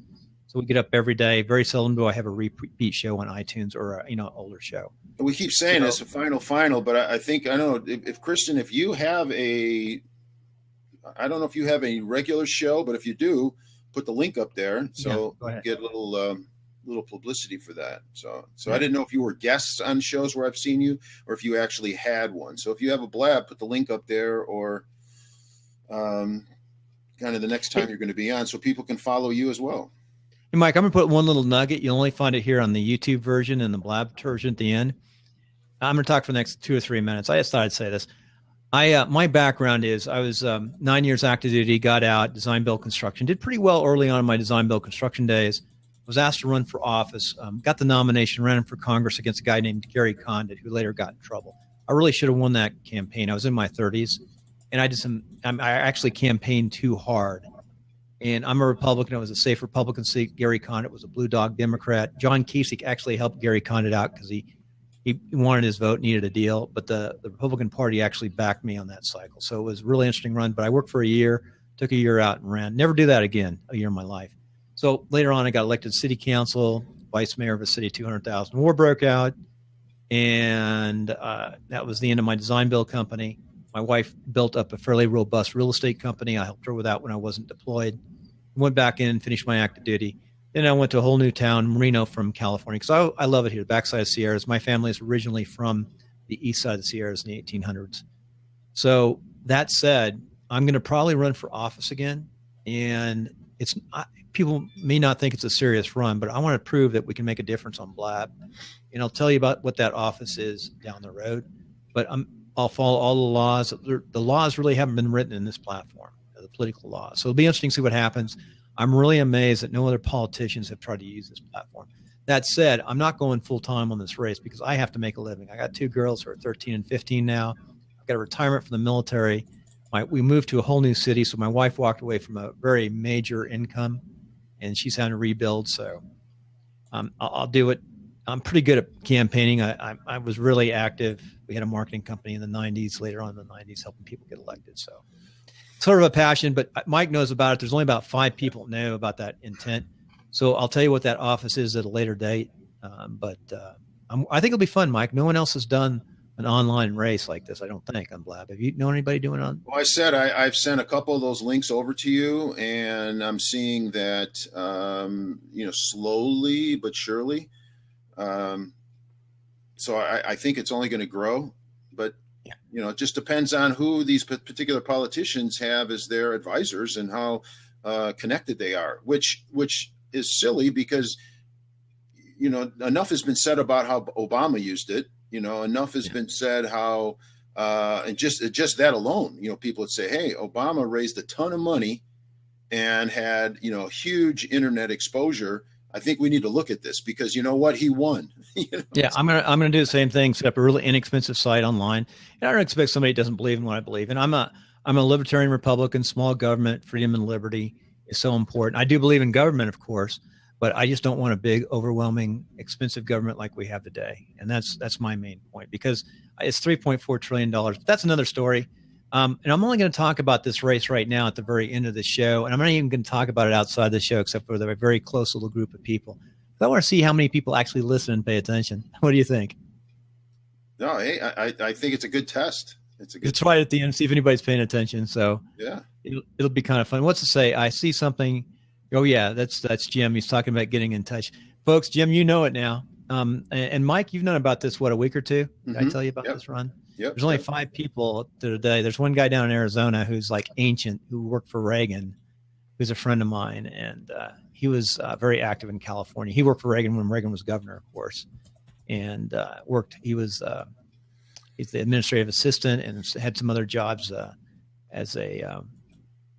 in politics. But anyway, so we're going to finish up today. I'm going to go ahead and stay on. I'm not going to record anymore. Stay on for a second, Mike. We'll Blab if you get a chance. Folks, I don't think I recorded that last little bit of discussion we had. So I guess only the live folks know what's really going on in the future. So I'll record it tomorrow and tell the folks over on YouTube what's going on. Thanks, everybody. And only folks will the secret about the political secret, I guess.